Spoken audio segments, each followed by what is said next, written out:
बात करबो बिलासपुर जिला के उज्ज्वला गृह मामला में आरोपी जितेंद्र मौर्य ला पुलिस गिरफ्तार कर लिए है। उज्ज्वला गृह संचालक जितेंद्र मौर्य के ऊपर आरोप रहीस के उज्ज्वला गृह में युवती और महिला मन ला मानसिक और शारीरिक तौर ले प्रताड़ित करत रहीस। बता दन के उज्ज्वला गृह में रहैया युवती मन प्रेस क्लब पहुंच के उज्ज्वला गृह संचालक जितेंद्र मौर्य और पुलिस के ऊपर गंभीर आरोप लगाए रही।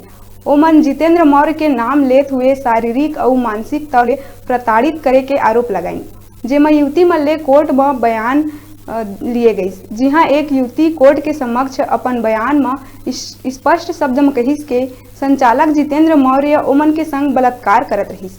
उन्हें उज्ज्वला गृह संचालक जितेंद्र मौर्य के कहना है कि ओला एक षड्यंत्र के तहत फंसाए जाते।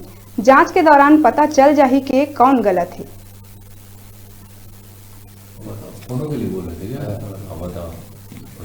हम लोग सेवा भाव से खोले हुए हैं और हम लोग षड्यंत्र में फंस गए। ये लगातार षड्यंत्र चल रहा था श्वेता चटर्जी और प्रियंका शुक्ला के द्वारा। हमें जरा भी आभास नहीं था और हम उनकी गुगली में फंस चुके हैं। पूरा जांच होगा, हम लोग निष्पक्ष होंगे।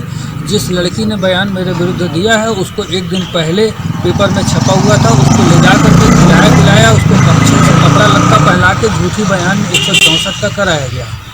अब बाकी जांच हो रही, बाकी जैसा होगा।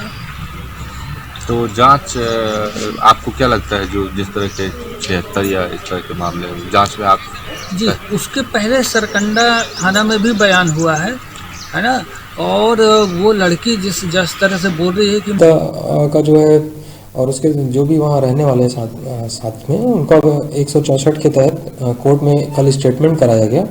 स्टेटमेंट में उसमें से 2 लड़कियों ने जो है संचालक के विरुद्ध छेड़खानी और एक ने जो है शारीरिक संबंध बनाने का आरोप लगाया, जिस पर तत्काल जो है 376 और 354 के तहत जो है अपराध जो है इसमें पंजीबद्ध किया गया और संचालक जितेंद्र वर्मा को तत्काल जो है हिरासत में लेकर पूछताछ किया गया और आज उनकी जो विधिवत गिरफ्तारी करके उन्हें जो है न्यायालय में पेश किया जा रहा है।